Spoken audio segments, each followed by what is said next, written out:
স্বাগতম C programming এর পঞ্চম ক্লাসে। আজকে আমাদের আলোচনার বিষয় if statement, if else statement এবং নেস্টেড ইফ বা এলস ইফের ব্যবহার। আপনাদের সাথে আছে আমি তরুণ দেবনাথ, ইনস্ট্রাক্টর বন্ধু কম্পিউটার ট্রেনিং সেন্টার, রাজশাহী থেকে। ইফ এলসের ব্যবহার প্রোগ্রামিংয়ে ইফ এলস কন্ডিশনাল স্টেটমেন্ট হিসেবে আমরা ব্যবহার করি এবং এই কন্ডিশনাল স্টেটমেন্টগুলোকে আমরা বিভিন্ন ধরনের কন্ডিশন চেক করানোর ক্ষেত্রে ব্যবহার করি। অর্থাৎ দুইটা ভ্যালুর মধ্যে কম্পেয়ার করতে পারি আমরা বা তুলনা করতে পারি। এক্ষেত্রে এই কন্ডিশনাল স্টেটমেন্ট অনেক গুরুত্বপূর্ণ একটা বিষয় সি প্রোগ্রামিংয়ে। তো এই ক্ষেত্রে আমাদেরকে এই ইফ এলস নিয়ে আজকে আমরা কাজ করব এবং প্র্যাকটিক্যালি দেখব যে আমরা কিভাবে আসলে ইফ এলস নিয়ে কাজ করতে পারি। তো প্রথমে আসে আমাদের সমস্যা, এটা সমস্যা এক। আমি একটু অর্গানাইজ করে দিয়েছি। এটা তিনটি সংখ্যার মধ্যে বড় সংখ্যা নির্ণয়, এছাড়া আমাদের জোড় সংখ্যা বিজোড় সংখ্যা নির্ণয়ের প্রোগ্রাম আছে, আর আরেকটা আছে পরীক্ষায় আমরা প্রাপ্ত নম্বরের গ্রেড নির্ণয়। তো তিনটা প্রোগ্রাম একটু আমরা দেখি। প্রথমে সবচেয়ে সহজটা দেখি, জোড় সংখ্যা বা বিজোড় সংখ্যা নির্ণয় যে পদ্ধতি আছে এইটা, যে একটা সংখ্যা জোড় না বেজোড় সেটা প্রোগ্রামের মাধ্যমে আমরা কিভাবে জানবো। অর্থাৎ ধরুন আপনার কাছে একটা প্রোগ্রাম আছে যেটার মাধ্যমে আপনি একটা এক্সকে একটা ভ্যালু প্রোভাইড করবেন এবং সেই ভ্যালুটা বা একটা ভ্যারিয়েবল, এই এক্স ভ্যারিয়েবলে আপনি যে ভ্যালুটা প্রোভাইড করলেন সেটা জোড় সংখ্যা না বিজোড় সংখ্যা। ধরেন আপনি চিন্তা করছেন যে ফাইভ ফাইভ জোড় না বিজোড়। তো এটা কম্পিউটার কীভাবে চিন্তা করবে সেটা আগে আমাদেরকে চিন্তা করতে হবে। তো আমরা প্রবলেমটা যেভাবে সলভ করতে পারি সেটা এইভাবে, যে ফার্স্টে আমরা শুরু করলাম, তারপর এক্স একটা ভ্যারিয়েবল নিলাম, অতঃপর এক্সের মান আমরা ইনপুট আকারে নিলাম। তো নেয়ার পরে এই যে অ্যালগোরিদমটা আমি এখানে লিখেছি, দেখেন যে ভ্যারিয়েবলটিকে প্রথমে দুই দ্বারা ভাগ করব। অর্থাৎ একটা সংখ্যা জোড় না বেজোড় কমপ্লিটলি আমরা কি করি, প্রথমে সংখ্যাটিকে দুই দ্বারা ভাগ করি। দুই দ্বারা ভাগ করার পরে যদি ভাগফল শূন্য আসে তাহলে সেটাকে আমরা বলি জোড় সংখ্যা, আর যদি ভাগফল এক আসে তাহলে সেটাকে বলি আমরা বিজোড় সংখ্যা। তো এখানেও ঠিক একই কাজটা আমরা করব। যদি ভাগশেষ দেখেন চতুর্থ ধাপে আছে, যদি ভাগশেষ শূন্য হয় সংখ্যাটি জোড় প্রিন্ট করি, যদি ভাগশেষ এক হয় অর্থাৎ শূন্য না হয় সেক্ষেত্রে আমরা সংখ্যাটি বিজোড় প্রিন্ট করি। তো এইভাবে আমরা সমস্যাটা সমাধান করব। তো চলে আসি আমরা কোড ব্লকে। জাস্ট এ মিনিট,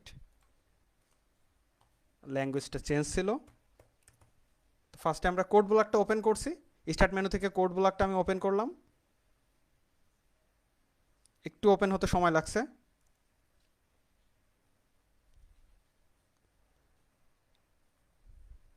আজকে টিউটোরিয়ালগুলো সবসময় আপনি হাতে হাতে প্র্যাকটিস করবেন, দেখবেন যে খুব ইজিলি আপনি সি প্রোগ্রামিংটা শিখতে পারছেন। কিন্তু অবশ্যই বলে রাখি, একটা ক্লাসও মিস দিবেন না। সবসময়, যেহেতু আমাদের প্রতি রবিবারে আমাদের সি প্রোগ্রামিংয়ের ক্লাসগুলো হয়, আপনি যদি ক্লাস লেকচারগুলো কন্টিনিউয়াসলি দেখতে থাকেন, আই হোপ খুব সুন্দরভাবে আপনি সি প্রোগ্রামিং শিখতে পারবেন। তো প্রথমেই আসি যে আমাদের ক্রিয়েট এ নিউ প্রজেক্ট। তো ফার্স্টে একটা আমরা নিউ প্রজেক্ট ক্রিয়েট করব। করার পর এখানে কনসোল অ্যাপ্লিকেশনে যাব, ঠিক আগের দিনকেও যেমনটা করেছিলাম। তারপর গোতে যাচ্ছি, এরপরে make a selection, please make a selection. এখানে আমি ল্যাঙ্গুয়েজ সিলেক্ট করলাম সি। তো নেক্সটে যাওয়ার পর আপনি প্রোগ্রাম টাইটেল একটা দিয়ে দিলেন, এটা ধরেন ফার্স্টে আজকের class five, CLASS class five. Just আমি ক্লাস ফাইভ দিলাম এবং ডেস্কটপের উপরে একটা ফোল্ডার আমি তৈরি করেছি অলরেডি ডেস্কটপের উপরে। ফার্স্টে দেখি ডেস্কটপের উপরে কী কী ফোল্ডার আছে। থার্ড ডে এটা না, আজকে হচ্ছে ক্লাস ফাইভ। তো থার্ড, আচ্ছা হাউএভার আমি ডেস্কটপের উপরেই একটা, এই যে ক্লাস ফাইভ, দেখেন ডেস্কটপের উপরে ক্লাস ফাইভ আছে। এই ক্লাস ফাইভে আমি সিলেক্ট করলাম, করার পর আমি নেক্সটে করলাম, তারপর ফিনিশ করে দিলাম। এরপর আমার একটা লেআউট আসলো, এখানে প্রজেক্ট ফাইল, এই সোর্সে আমার ক্লিক করতে হবে, তারপর মেইনে ক্লিক করলাম, আমরা প্রোগ্রাম পেয়ে গেলাম। তো আমাদের প্রবলেমটাকে আমরা যেভাবে সাজিয়েছিলাম সেই প্রবলেমটাকে আর কি সেভাবে আর কি সলভ করব। ফার্স্টে দেখি যে কীভাবে সলভ করা যায়। প্রথমে যেটা করব, আপনাদের আরেকটু বলে রাখি, প্রোগ্রাম করার সময় যদি কারো কোনো প্রবলেম হয় আপনারা কমেন্টে লিখে জানাবেন, আমি অবশ্যই উত্তর দিব। তো ফার্স্টে আমরা জোড় বিজোড় সংখ্যার জন্য প্রথমে একটা সংখ্যা নিব। তো এর জন্য আমাদের একটা প্রিন্ট ফাংশন লাগবে, যে ইউজারের কাছ থেকে একটা কুইরি দেব যে আপনি একটা সংখ্যা দিন, PRINT। তো আমাদের তার জন্য প্রিন্ট ফাংশন লাগবে। প্রিন্ট ফাংশনের মধ্যে আমরা লিখব please enter an number.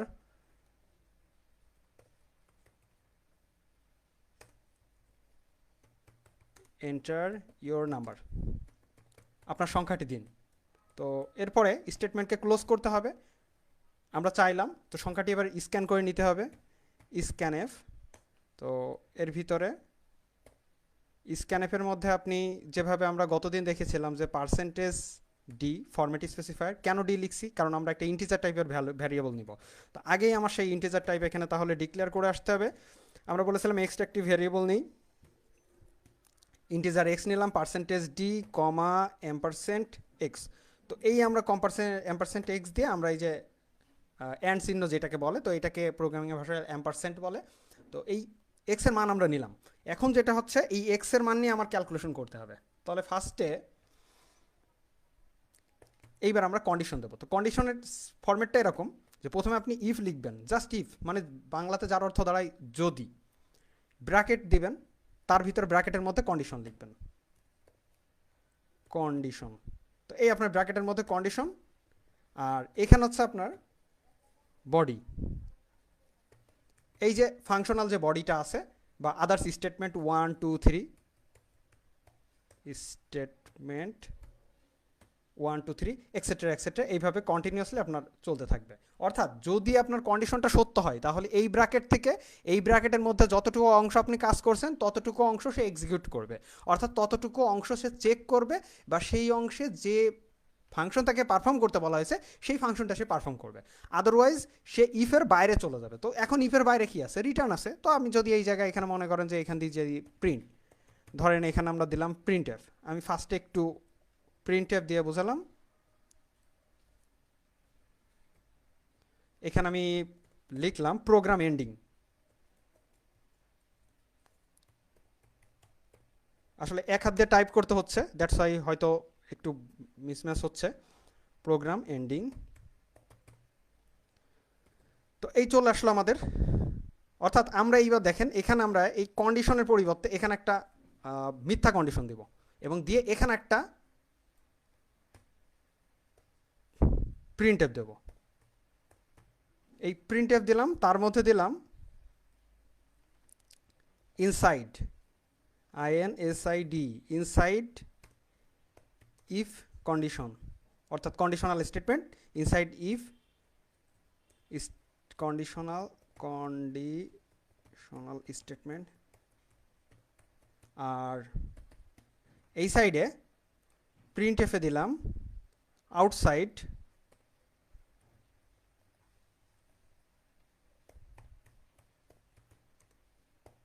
If statement. তো এই যে আউটসাইড আর ইনসাইড, আর এখানে একটা কন্ডিশন দিচ্ছি, দেখেন এই কন্ডিশনটার মানটা কমপ্লিটলি চেঞ্জ করে দিচ্ছি। ধরেন 4 ইজ গ্রেটার দ্যান 5, তার মানে এটা মিথ্যা। তো যেহেতু মিথ্যা, এটা আমার প্রিন্ট করবে কি, এই দুইটা লাইন আমি আপাতত অফ রাখছি, একটু পরে দেখাচ্ছি। আগে ইফটা আর এলসটা আপনাদেরকে বোঝাইনি, দেন তারপরেই চলে যাব। তো ফার্স্টে এই যে ইফে দেখেন, তাহলে if 4 is less than 5, 4 is greater than 5, তো আসলে তো 4 তো 5-এর থেকে বড় না, তার মানে অবশ্যই মিথ্যা। তাহলে প্রিন্ট করবে কি, প্রিন্ট করবে আউটসাইড ইফ স্টেটমেন্ট।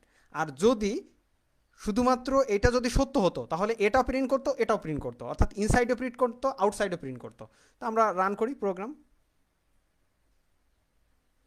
খেয়াল করে দেখেন শুধু আউটসাইড ইফ স্টেটমেন্ট, অর্থাৎ এই যে নিচের অংশে যে লেখাটুকু ছিল এইটুকু কিন্তু প্রিন্ট করছে, অর্থাৎ এর ভিতরেরটা যেহেতু মিথ্যা হয়েছে, ইফ স্টেটমেন্টের মধ্যে অংশটা যেহেতু মিথ্যা হয়েছে, সেই জন্য ইফের ভেতরে যে এই ব্র্যাকেট থেকে এই ব্র্যাকেটের মধ্যে যে অংশটা আছে সেটা কিন্তু সে প্রিন্ট করে নাই। তো এবার চলে আসি, এটা একটা সত্য দিয়ে দেখি যে ইফ 5 ইজ লেস দ্যান 4, তাহলে কি হবে, 5 তো অবশ্যই 4-এর থেকে বড়, তাহলে নিশ্চয়ই দুইটাই প্রিন্ট করবে। এই দেখেন দুইটাই প্রিন্ট করছে, প্রথমে ইনসাইড ইফ কন্ডিশনাল স্টেটমেন্ট, তারপরে আউটসাইড ইফ স্টেটমেন্ট। অর্থাৎ আমরা যদি এখানে একটা নিউ লাইন দিয়ে আলো বিষয়টা ভালোভাবে বোঝা যাবে। দেখেন ফার্স্টে আসছে inside if conditional statement, outside if statement. তো আমরা চিন্তা করলাম এখানে 4 না দিয়ে 5 দিলাম, তাহলে কি হবে, 5 কি 5-এর থেকে বড়, কখনোই না। 5 5-এর সমান, কিন্তু 5 5-এর কিন্তু বড় না। তাহলে এক্ষেত্রেও শুধু আউটসাইড ইফ স্টেটমেন্ট আসবে। দেখেন জাস্ট আউটসাইড ইফ স্টেটমেন্ট আসছে। তো এই যে আমাদের এই কাজটুকু যে আমরা করলাম এখানে, এই জায়গাটায় আমরা আরেকটু যদি চেঞ্জ করি, আমরা তো ইফটা বুঝতে পারছি মনে হয়। তো ইফের সাথে সাথে আমরা যদি এলসটাকেও যদি দেখে নিই, এলস যার অর্থ হচ্ছে অন্যথায়, এলস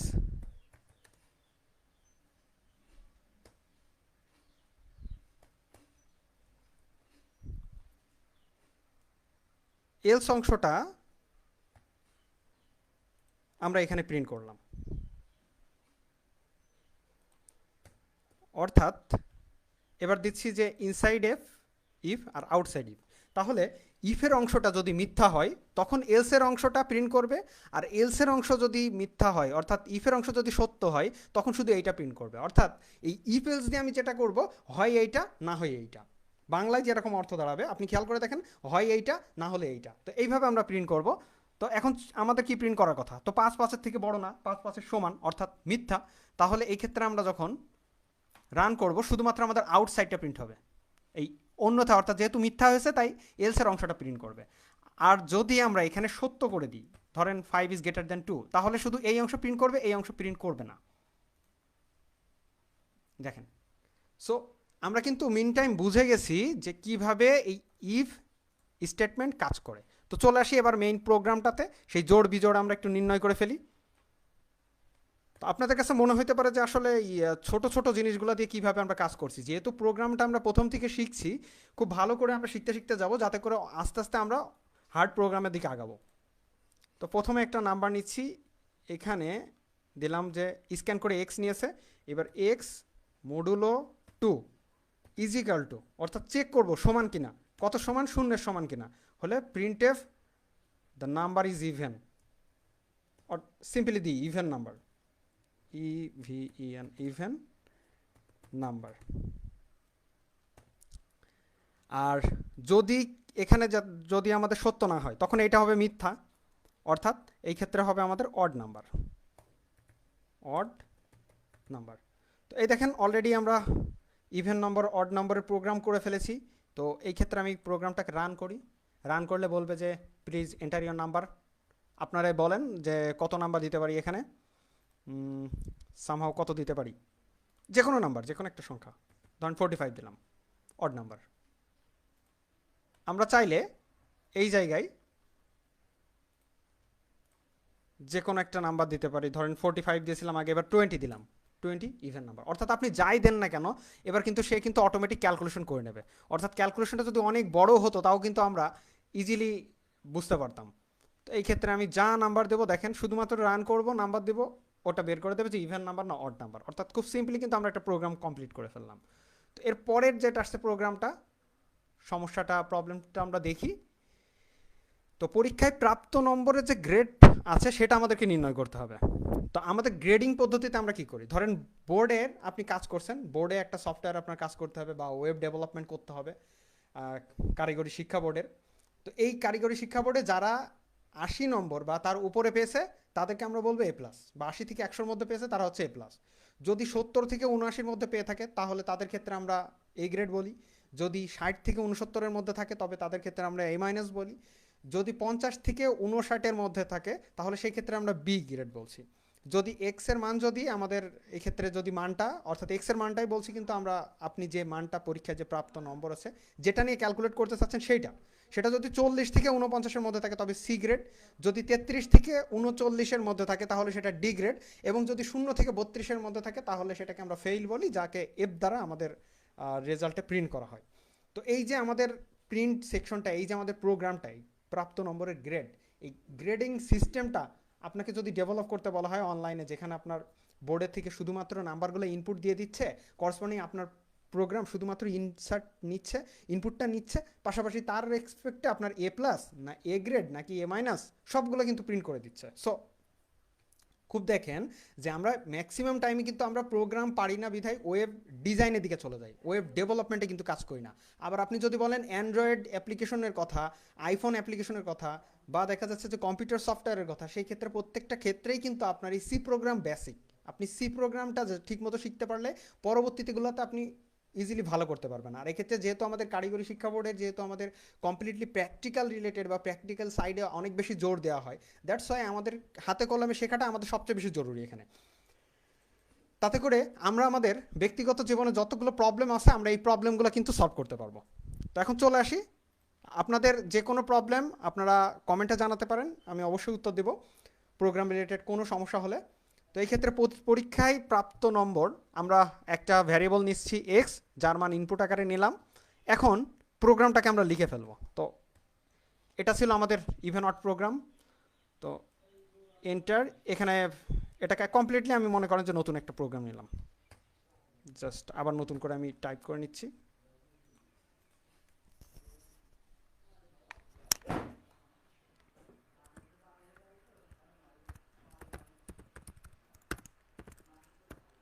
include stdio studio.h, আমি বলছিলাম বোধহয় stdio.h এর অর্থ আপনারা কেউ জানলে একটু কমেন্টে জানাবেন। অলরেডি বলেছি, না হলে আবার শেষে বলবো stdlib.h। তারপর ছিল আমার int মেইন, ইন্টিজার মেইন। তারপর লাস্টে ছিল রিটার্ন জিরো, যেহেতু রিটার্ন একটা কিওয়ার্ড, ইন্টিজার একটা কিওয়ার্ড, সো এগুলো কিন্তু আমাদের অন্য কালারে হাইলাইট করা থাকবে, ব্লু কালারে বোল্ড হয়ে থাকবে। তো এরপরে একটা ভ্যারিয়েবল নিব। সো পরীক্ষার মার্কস ইন্টিজার নিলাম, ইন্টিজার এক্স একটা মান নিয়েছি। আর রেজাল্ট দিতে হবে, অর্থাৎ কুইরি করতে হবে ফার্স্টে, এন্টার ইয়োর মার্কস। তো এই পরীক্ষা আপনি মার্কস এন্ট্রি করলেন, আপনাকে মেসেজ দিল ফার্স্টে, মেসেজ দেওয়ার পরে হ্যাঁ আপনি যা বুঝলেন যে আপনার কাছ থেকে মার্ক চাচ্ছে, অর্থাৎ স্ক্যান করতে হবে। এবার স্ক্যান ফাংশন লাগবে, SCAN স্ক্যান ফাংশন। তো পার্সেন্টেজ দিয়ে একইভাবে কমা এম্পারসেন্ট দিয়ে আপনি মার্কসটা নেবেন। তো মার্কসটাকে ধরছেন যেহেতু এক্স, আমরা এখানে এক্স ধরেছি, তাই এক্স দিয়ে মার্কসটা নিলাম ইউজারের কাছ থেকে। মার্কসটা নেওয়ার পরে এখন সেই মার্কসটাকে আমরা চেক করাবো বিভিন্ন ভ্যালুর সাথে। If x is less than or is equal to 100, অর্থাৎ এক্স 100 সমান বা 100 আমরা বলেছি 80 সমান, তাহলে x is equal to greater than is equal to x is greater than or is equal to 80, অর্থাৎ 80 বা তার উপরে, সেই ক্ষেত্রে প্রিন্ট করবে প্রিন্টএফ। এই ক্ষেত্রে আপনি দেখেন আরেকটা বিষয় বলে রাখি, সেটা হচ্ছে যদি মাত্র একটা স্টেটমেন্ট থাকে সেক্ষেত্রে আপনার ইফের মাঝে ব্র্যাকেট দেওয়ার কোনো প্রয়োজন নাই, আপনি দিতেও পারেন নাও দিতে পারেন। তো সেই ক্ষেত্রে শুধুমাত্র ইফের পরে আপনি একটা, যেহেতু আমরা একটা স্টেটমেন্ট নিয়ে কাজ করছি সেহেতু এরপরে আমরা প্রিন্টএফ দিয়ে দিচ্ছি সরাসরি। তো প্রিন্টএফ ফাংশনের মধ্যে দিচ্ছি ইউ গট এ প্লাস, একইভাবে স্টেটমেন্টটা ক্লোজ করে দিলাম। এরপরে আপনার যতগুলো কন্ডিশন আসবে শুধু আপনি প্রত্যেকটা কন্ডিশনে এলসিফ ইউজ করে যান, জাস্ট এলসিফ ইউজ করে যান, দেখবেন যে হয়ে গেছে। কিন্তু কন্ডিশনগুলোকে অবশ্যই খেয়াল রাখবেন এবং খুব ভালো করে খেয়াল রাখতে হবে কন্ডিশনগুলোকে।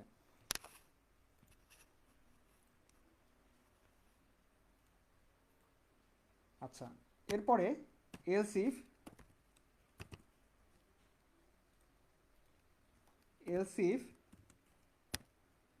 X is greater than or is equal to, পরেরটা বলেছিলাম 70 থেকে 79 মধ্যে, x is greater than or is equal to 70 and x is less than is equal to 79, অর্থাৎ এক্স দেখেন খেয়াল করেন, এক্স 70 থেকে বড় অথবা 70-এর সমান হতে পারে, যেহেতু 70 থেকে আমরা 79 পর্যন্ত দিয়েছিলাম।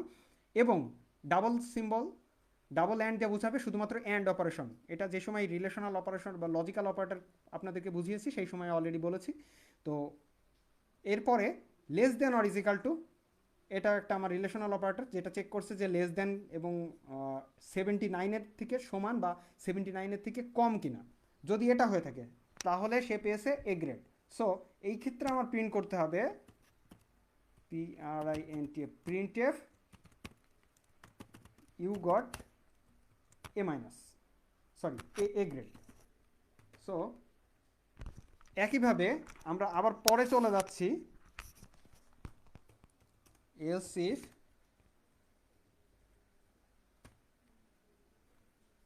পরেরটা কি হবে, একইভাবে এরকম চলবে।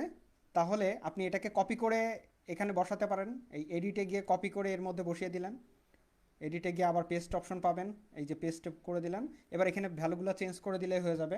তো এটা কিন্তু আপনাকে তৈরি করে নিতে হবে নিজে নিজেই, অর্থাৎ সেম টাইপের কোড আপনি বারবার না করে রিপিট করতে পারেন, এখান থেকে শুধু কপি পেস্ট করতে পারেন। 69 দেন print F,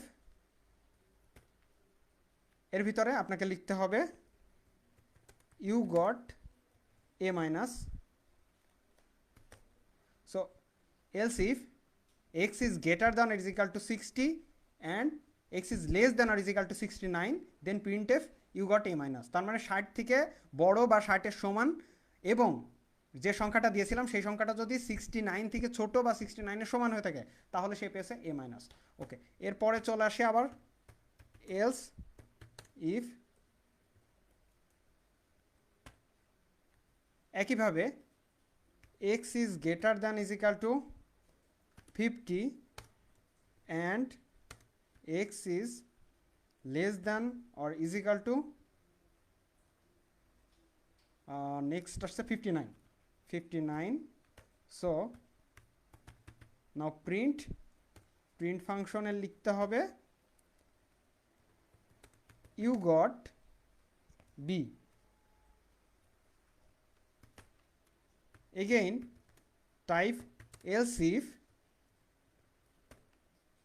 inside the bracket and you have to type, আপনাকে লিখতে হবে এখানে is greater than or is equal to 40 and x is less than or is equal to 49,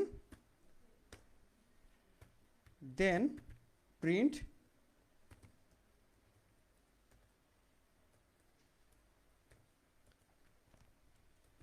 you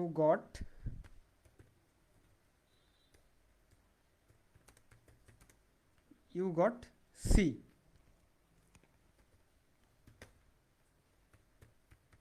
else if x is greater than or is equal to 33 and x is less than is equal to, আপনি যদি less than is equal to যদি আপনি না দিয়ে শুধুমাত্র less than 50 করে দিতেন তাও কিন্তু হতো। কন্ডিশনকে আপনি আপনার নিজের মতো করে সেট করতে পারেন, তবে শেষ পর্যন্ত যেন ফলাফলটা যেন একই থাকে এটা অবশ্যই মাথায় রাখতে হবে। 39 then print F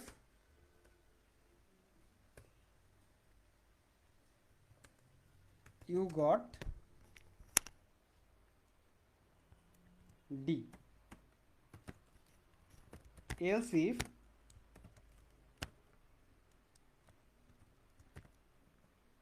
x is equal to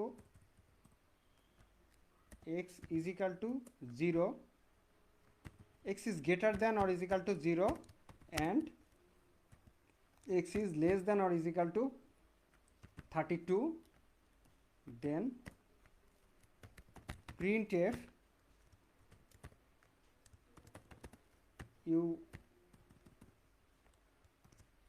got fail or you got if, so খেয়াল রাখবেন এই ক্ষেত্রে প্রত্যেকটা স্টেটমেন্টের পরে কিন্তু আমি কিন্তু এই কন্ডিশন যেখানে চেক করা হয়েছে তার শেষে কিন্তু আমি সেমিকোলন দিই নাই। আপনারা যদি সেমিকোলন দেন সেই ক্ষেত্রে যে প্রবলেমটা হবে জাস্ট ওটাকে চেক করে স্কিপ করে চলে যাবে।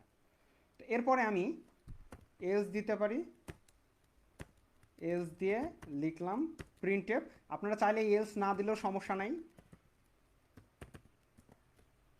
শুধুমাত্র ইফের পরে এলসিফ করেই করে যেতে পারেন। এলসিফ ইনভ্যালিড ইনপুট, সো এবার আমি প্রোগ্রামটা রান করি দেখি। তো ফার্স্টে আমরা মার্কস দেব, কত মার্কস দেব বলেন, এখানে ধরেন 55, ইউ গট বি, 55 হলে বি গ্রেড পাইছে। ওকে, এবার চেক করি 80 দিয়ে, এ প্লাস। 79 দিয়ে চেক করি, দেখেন আপনাকে কিন্তু ভাবতে হতো, অর্থাৎ যে কত মার্কস পেয়েছে সেটাকে আপনাকে মৌখিকভাবে ক্যালকুলেট করতে হতো, কিন্তু এই রকম একটা প্রোগ্রাম যখন আপনার কাছে থাকছে তখন সেটা কিন্তু আপনি ইজিলি বলতে পারছেন যে এত মার্কস পেয়েছে। তো এই যে এই কাজগুলো কিন্তু আমরা বলেছি আগে যে অ্যান্ড্রয়েড ফোন দিয়ে আপনি কাজ করতে পারবেন, আবার এইভাবে আপনি করতে পারবেন। তো এই ক্ষেত্রে এনাদার একটা মান চেক করি 100, সো এ প্লাস আমরা 32 দিয়ে চেক করবো আর 33 দিয়ে চেক করব। 32 মানে ফেল, 33 মানে জাস্ট পাস করছে এবং ডি গ্রেড পেয়েছে। তো 33 দিয়ে চেক করলে ডি গ্রেড পেয়েছে। দেখেন, তাহলে আমরা যদি এইভাবে একটা অ্যালগোরিদম তৈরি করে নিতে পারি তাহলে কিন্তু আমরা প্রোগ্রামগুলো কিন্তু খুব ইজিলি করতে পারবো। তো যেহেতু খুবই শর্ট টাইম, আমাদের আরও একটা প্রোগ্রাম আজকে দেখতে হবে, সেটা হচ্ছে নেস্টেড ইফ। তো নেস্টেড ইফের মধ্যে আমি জাস্ট এই অংশটুকুকে হাইড করে দিচ্ছি, দেওয়ার পরে এন্টার 3 নাম্বার। এখানে এবিসি 3টা নাম্বার নেওয়া হয়েছে, তো insert A comma B comma C 3টা নাম্বার, এন্টার 3 নাম্বার। 3টা নাম্বার নিচ্ছি। পার্সেন্টেজ ডি এক লাইনে আমরা নিতে পারি, আলাদা আলাদা 3টা লাইন দিয়েও নিতে পারি। Percentage D, again percentage D comma ampersand X comma ampersand Y comma ampersand Z. তো এইভাবে আমরা সরি এ বি সি নিব, যেহেতু আমাদের এখানে ভ্যারিয়েবল আমরা এখানে এ বি দিয়েছি। আপনি কিন্তু এক্স ওয়াই জেড নিলেও হবে, বাট যেহেতু আমরা এখানে এ বি সি নিয়েছি তাই আমি এখানে এ বি সি দিয়ে আপনাদেরকে বোঝাচ্ছি। এ বি সি আপনারা খেয়াল করে দেখবেন আগের প্রোগ্রামে কিন্তু আমি এক্স ওয়াই দিয়ে করেছি, আর এটা যেহেতু ভ্যারিয়েবল এটা নিয়ে ওরিঢর কোনো দরকার নাই। তো এবিসি আমরা 3টা মান নিয়েছি, এবার চেক করি এগুলা।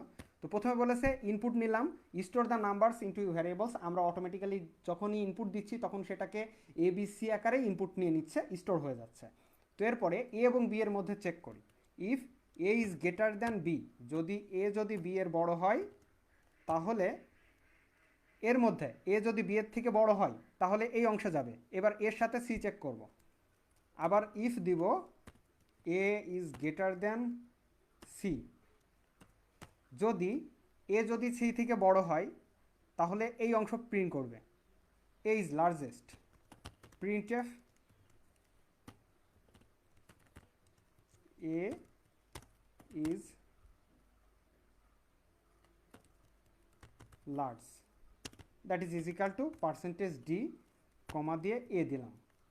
তো এরপরে আমরা আবার এই ক্ষেত্রে এলস দিব, এলস দিয়ে যেহেতু এই অংশটা গেল, আর এই ক্ষেত্রে যদি না হয়, যদি সি এর থেকে বড় না হয় তাহলে এই ক্ষেত্রে এলস, এই ক্ষেত্রে দেখেন এলসে কোনটা প্রিন্ট করবে, সি লার্জেস্ট। প্রিন্টএফ আমি কপি করলাম, printf C is largest percentage D C. একইভাবে এটাও আমি আবার যেহেতু টাইম শর্ট দ্যাটস ওয়াই আমি আর কি একটু কপি করে নিলাম, যেহেতু একই জিনিস আমার খুব বেশি টাইপ করা লাগবে না। তাহলে এলস, এলসের মধ্যে আমার এরকম কন্ডিশন দেওয়া লাগে না এলস দিলে। তারপরে ইফ, এখানে আমার বি আর সির সাথে কম্পেয়ার করব, বি আর সির সাথে। প্রিন্টএফ বি আর সির মধ্যে যদি বি বড় হয়, যদি বি বড় হয় তাহলে প্রিন্ট করবে বি, আদারওয়াইজ প্রিন্ট করবে এই ক্ষেত্রে সি। আর এই ক্ষেত্রে আমার এখানে বি পার্সেন্টেজ বি, এই ক্ষেত্রে পার্সেন্টেজ সি, তাহলে বি বি সি সি এ এ। তো এইবার আমি প্রোগ্রামটা রান করি, জাস্ট প্রোগ্রামটা রান করে দেখি আমরা 3টা ভ্যালু দেব। ধরেন ভ্যালুগুলোকে বিভিন্ন ভাগে অর্গানাইজ করে দিলাম আমি, 8, তারপর হচ্ছে 10 আর দিলাম 2। দেখেন লার্জ নাম্বার বি অর্থাৎ 10। তো এটাকে আবার উল্টা করে দিয়ে দেখি, দিলাম 90, তারপর হচ্ছে 56, তারপর 33। লার্জ নাম্বার দেখেন এ। অর্থাৎ আপনি যেভাবে দেন না কেন তো প্রোগ্রাম কিন্তু নিজের মতো করে সাজিয়ে নিচ্ছে। দেখেন প্রত্যেকটা ক্ষেত্রে কিন্তু যেটা শুধুমাত্র লার্জ নাম্বার সেই লার্জ নাম্বারটা কিন্তু বের করছে সে। অর্থাৎ আপনি যদি এইভাবে যদি করতে পারেন তাহলে কিন্তু অ্যালগোরিদমটা সাজিয়ে নিলেই প্রোগ্রামগুলো কিন্তু খুব ইজি হয়ে যাবে। এই অ্যালগোরিদমগুলো বা ফ্লো চার্টগুলো আপনাকে নিজের মতো করে তৈরি করে নিতে হবে। তো এই পর্যায়ে আমি একটা হোমওয়ার্ক দিয়ে দিচ্ছি আপনারা যাতে প্র্যাকটিস করতে পারেন। তো এই হোমওয়ার্কটা হচ্ছে একটি সাল লিপিয়ার কিনা সেটা আপনাকে নির্ণয় করতে হবে। কিভাবে করবেন দেখেন, ফার্স্টেই আপনারা চলে যাবেন যে একটা ভ্যারিয়েবল নেবেন এবং তার মান ইনপুট নেবেন, সেটাকে 4 দ্বারা ভাগ করে যদি ভাগফল 0 আসে তাহলে সেই ক্ষেত্রে আপনাকে সেটাকে আবার 100 দ্বারা ভাগ করতে হবে। তাও যদি ভাগফল যদি 0 আসে অর্থাৎ 100 দ্বারা যদি বিভাজ্য হয় তাহলে পরের ধাপে যাবেন, অর্থাৎ 400 দ্বারা ভাগ করবেন। যদি সেক্ষেত্রে ভাগফল শূন্য আসে তবে লিপ ইয়ার, তা না হলে লিপ ইয়ার নয়। আর 4 দ্বারা ভাগ করে যদি ভাগফল যদি শূন্য হয় তাহলে সেক্ষেত্রে তো 4 ধাপে গেলেন, অন্যথায় লিখবেন লিপ ইয়ার নয়।